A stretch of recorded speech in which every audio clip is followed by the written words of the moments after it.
Ito ay isang kwento ng isang pamilya na kung saan ay di nila napapahalagahan ang isang anak.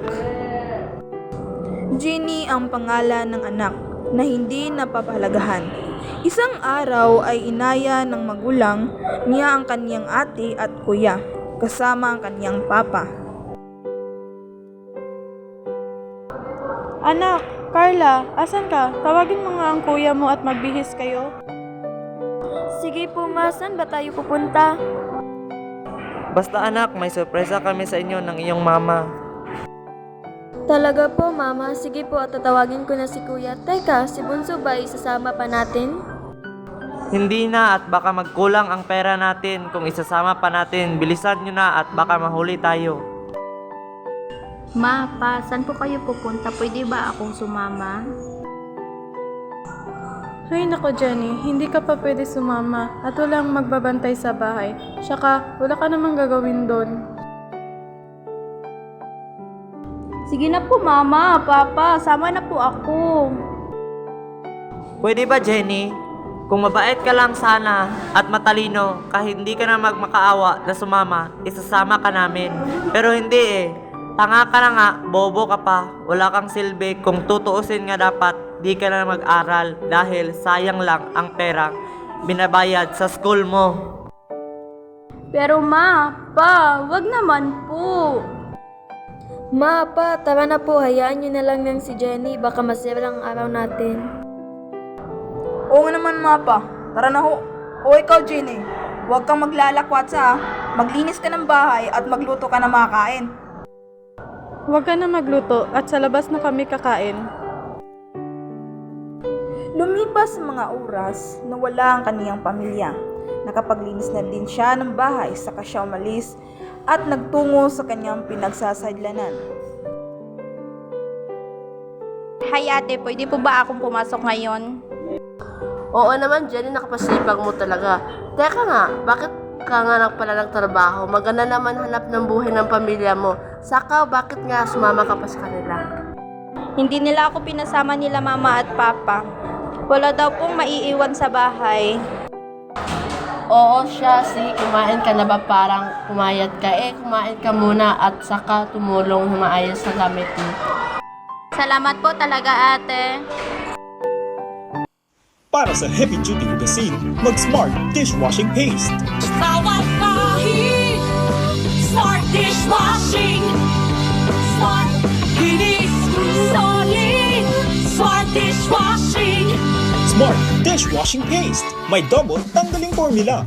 Solid, magtanggal ng heavy-duty sebo sa kawalid kaldero. Solid din, magtanggal ng bakterya. Kaya number 1 na ang Smart Dishwashing Paste. Bawat pahid, linis, solid. Smart Dishwashing. Smart Dishwashing Paste. Manufactured by ACS Manufacturing Corporation. ACS. At lumipas nga ang mga oras at di niya napansin na maggagabi na. Nagmamadali siyang umuwi at nadatnan niya ang nando ng kanyang pamilya.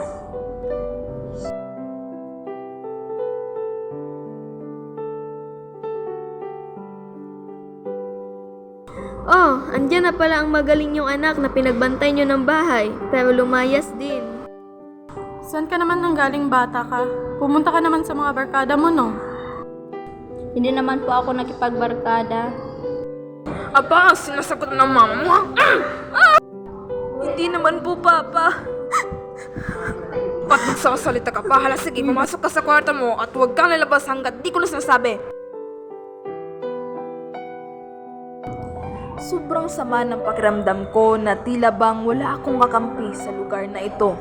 Nakala ko na sila ang magpoprotekta, sa akin ay sila pa pala ang dudulot ng sakit sa akin. Hanggang sa nakatulog na lang si Jenny sa kakaiyak. Nagising na lamang siya na tatawag siya ng ate niya. Jenny? Jenny, gumising ka na nga, Aray, diyan. ate. Anong oras na di ka pa din gumigising? Bumangon ka na at magluto ka ng agahan namin. Opo ate, babangon na po. Jenny, asan na ba yung kape ko? Araw-araw na lang bang ganyan ang gagawin mo para kampako pag di pinupok hindi babaon? Ito na po papa, sorry po. Puro ka na lang sorry, hindi ka naman tatatanda. At dumaan pa ang mga araw at nanalo si Jenny sa mga quiz bee sa school na pinapasukan niya. Lagi din siya ang top 1 sa klase. Isang araw ay sumama ang kanyang pakiramdam at siya ay dumiretso sa kilalang niyang doktor. Dok, nahihilo po ako. Sobrang sakit po ng ulo ko. Ano po bang resulta ng mga laboratory ko po? Diretso niya nakita, Jenny, may tanay na ang buhay mo, stage 4 na ang cancer mo. Alam na ba na mga magulang mo ito? Pa po, Doc, dahil sa tuwing ako ay lalapit sa kanila, lagi silang lumalayo sa akin. Pagkakausapin sila, lagi silang umiiwas at pinapaalis nila ako, di nila ako pinapakinggan. Gusto mo ba ako na lang magsabi sa kanila, Jenny? Wag na po, Doc, mas okay na di nila alam lahat. Sa kanyo na po sasabihin pag nawala na po ako. Ilang buwan na lang po ba ang itatagal ko? Ang totoo, Jenny, 1 buwan na lang.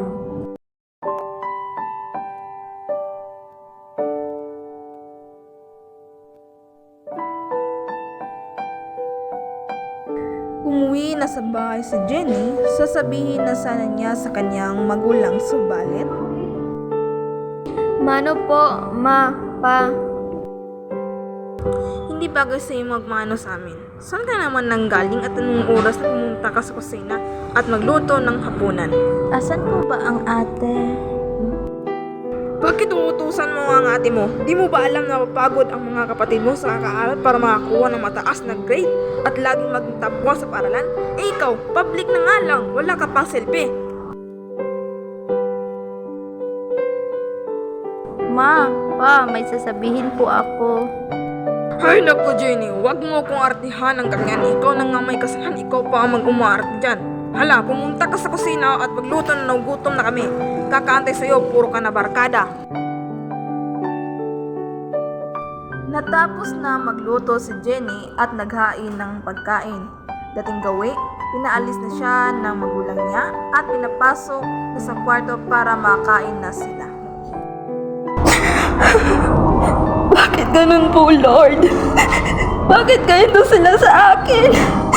Bakit di nila ako kayang mahalin? Bakit lagi na lang sila ate at kuya? Ang matalino, masipag sa lahat sila. Bakit ako din nila tanungin kung kamusta na ba ako? Sumbay ka na kumain? Kamusta grades mo? Hindi nila matanong sa akin yun.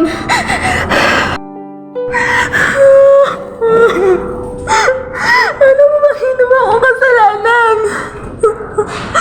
Para ganito ang pagtrato nila sa akin. Lord, mahal na mahal ko po sila mama at papa at kuya. Kahit ganito sila sa akin, wag ninyo po sila pababayaan. Kapag wala na po ako sa mundong ito, patatagan niyo po ako, Lord. Lumipas ang ilang araw at sasapit na nga ang taning na binigay ng doktor sa kanya. Ma, pa, ate, kuya, pwede po ba kayo pumunta bukas sa school? Bakit? Ano nang bang ginawa mong katangahan sa school at ipinapatawag kami? Bahala ka sa buhay mo, nakapakatanga mong bata! Sana din na kita pinanganak. Puro katangahan, kabubuhan at problema lang dala mo sa amin, bata ka. Jenny, ano naman bang ginagawa mo sa school? Wala ka nang ginagawang matino sa bahay, pati ba naman sa school? Hi Jenny, bahala ka, di ako pupunta, bahala kayo dyan, nakakahiya ka. Alam mo Jenny, bahala ka sa buhay mo, tanga-tanga kasi. Pero ma, pa, kuya, ano kasi? Hindi na niya natapos ang sabihin niya nang bigla siyang sapalin ng kanyang papa.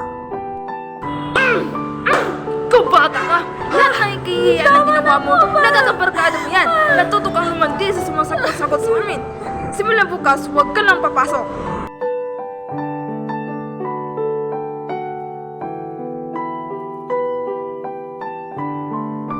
Pero pa, wag naman po.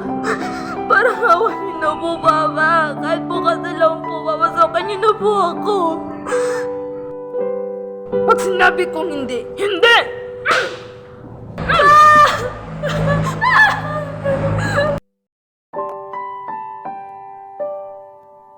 Ma, Kausapin niyo naman po si Papa. Kahit bukas lang po, sige na po. Papa, please po, kahit bukas lang po.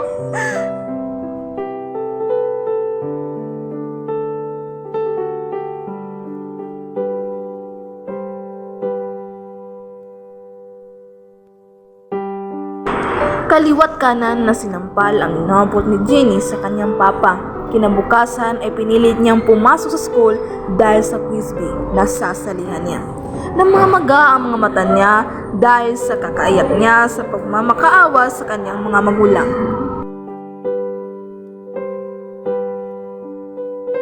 Oh Jenny, bakit ngayon ka lang? Malapit na magsimula ang quiz bee at spelling bee. Buti at umabot ka na. Asan ba ang parents mo? Busy po sila ma'am, kaya di po sila makapunta. Bakit ka umiyak? May nasabi ba ako sa'yo? Halika nga dito nang mayakap kita. Salamat po ma'am, masaya lang po ako kasi nakaabot po ako sa quiz. Gagalingan ko po ma'am. Sige na Jenny, pumunta ka na sa upuan mo at paghusayan mo. Lumipas ang oras at sasabihin na ang nananalo. Ang nanalo sa quiz bee at spelling bee ay number 7! Ako yun! Ako yung number 7 po! Salamat po! At inaya siya ng kanyang teacher na lumabas para i-celebrate ang kanyang pagkapanalo. Pero hindi siya sumama sa kanyang teacher sapagkat naisip niya na tumakas lang siya sa kanyang pamilya para siya ay makalahok sa mga quiz na sinalihan niya. Masaya siyang nagpaalam sa kanyang guro at nang magpasalamat bago siya umuwi. Ma'am, okay lang po na uuwi kasi agad ako. Sabi po kasi nila mama ilalabas daw po nila ako pag uwi ko. Salamat po ma'am sa lahat po. Paalam po. Bakit ganyan ka magsalita Jenny? Parang di tayo magkikita ulit. Pero sige, salamat. Mag-ingat ka pag uwi mo. Salamat po ma'am. Ingat din po kayo. Bye-bye. At umalis na nga ang guro pati si Jenny kung saan dinaos ang quiz bee. Habang papauwi na si Jenny ay nakaramdam siya ng kaba at biglang nangihilo at pagkasakit ng ulo.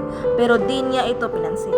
Nagmamadali siyang umuwi nang bigla siyang nakasalubong ng galit niyang ama.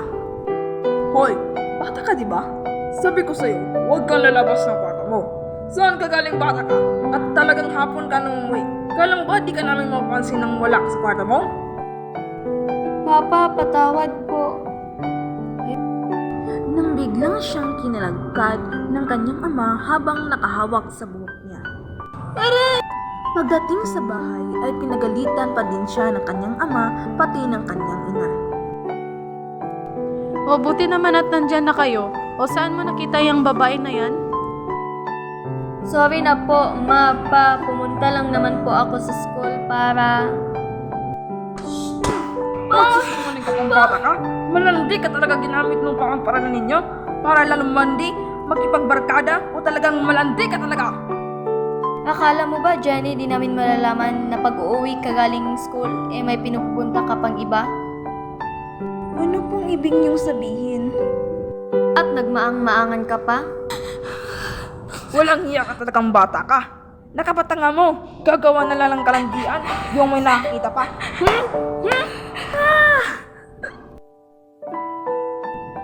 Tumakbo patungong kwarto si Jenny at sinundan ito ng kanyang ama para ilak ang kanyang pinto nang sa ganun ay di makalabas ulit. Ayan, huwag kayong mag-alala. Hindi na makagawa ng kalandian at kahihiyan sa pamilya natin. At bahay na ito, ang malandi na yan. Tara na, at kumain na tayo ng gabihan. Bakit ganun? Bakit di nila ako manawaan? Ginawa ko naman na lahat para sa kanila. Bakit ba hindi sapat? Bakit hindi nila makita lahat ng paghihirap at pagsisikripisyo ko? Ano ba talaga? Ano ba talaga ako sa kanila? Ano ba talaga ako nila mama at papa? Pamilya nila ba ako? Bakit? Alam kong hanggang dito na lang ako. Alam kong pag natulog ako, baka di na ako magising pa. Kaya mag-iiwan ako ng isang sulat para sa kanila at dito ko na lang ilalagay sa ibabaw ng lamisa. Kinabukasan ay binuksan ng kanyang kuya ang pintuan para gisingin at pagluruin ng makakain. Nang biglang, Jenny! Jenny! Uy! Bumangon ka na! Uy, bumangon ka na nga dyan. Huwag kang maginarte ng ganyan at hindi na naman ang kasalanan. Uy! Ano ba, Jenny? Uy, bunso! Ma! Pa! Pa! Si Jenny, bilisan niyo po! Ano ba yan? At nagsisigaw ka. Ano nangyari kay Jenny? Anong kaartehan yan? Ma, pa, si Jenny, di na huminga. Jenny, anak! Jenny! Jenny, anak! Gumising ka na! Si mama to! Jenny, anak ko! Ano ba? Gising ka na, please! Sorry na, anak! Anak! Jenny! Sorry na, anak! Gising na! Ma! Pa! Kuya! Tingnan niyo po! May sulat pong iniwan si Jenny. Basahin po natin. Ma, pa, ate, kuya, maraming salamat po sa lahat-lahat. Hindi po ako galit kahit kanino man po. Sa inyo, mahal na mahal ko po kayo. Sobrang kaya ko nga po. Nagsusumingkap naman po ako na mag-aral at magtrabaho para makatulong po sa inyo. Kasi nais ko din po na may pagmalaki niyo din po ako. Ate, kuya, salamat din. Naging ate at kuya ko kayo. Kahit na laging kayo lang ang kasama ng mama at papa natin sa tuwing aalis sila at ako lang iiwan palagi. Di ako nagtatanim ng sama ng loob dahil masaya ako dahil kahit papano hanggang high school pinilit ko pong maging top 1 para po sa inyo. Nga po pala, buksan niyo po yung kabanit ko po dyan sa bandyang gilid ng malamesa. Diyan ko po inipon lahat ng certificate, medals at pera na napalanunan ko at sinhakon. Ito po, para po may panggastos pa po kayo sa pag-aaral nila kuya at ate. Mahal na mahal ko po kayo. I love you ma, pa, ate, kuya. Nagmamahal, Jenny.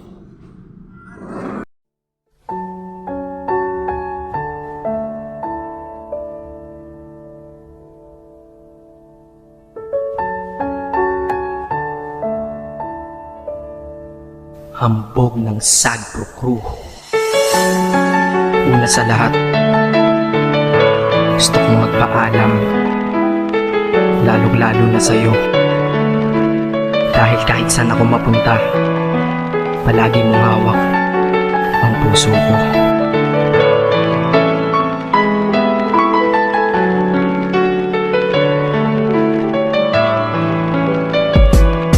Hindi ko ginusto ang ilayo ako sa'yo, mahal. Ngunit ito ang desisyon ng tadhana at may kapal. Alam ko di ako'y magtatagal sa lugar na to na kung saan wala ka. Kaya kulang-kulang ako, hindi lang araw, hindi lang buwan, kundi ilang taon. Tayo ay di magkikita, makakaya po ba yun? Sa tingin ko hindi ko kaya. Dahil ako'y mamamatay kapag wala ka. Ngunit huli na ang lahat, hindi nila maibalik ang buhay ni Jenny. Lumipas ang mga araw at buwan, di pa dun sila makapaniwalang wala ang kanilang anak.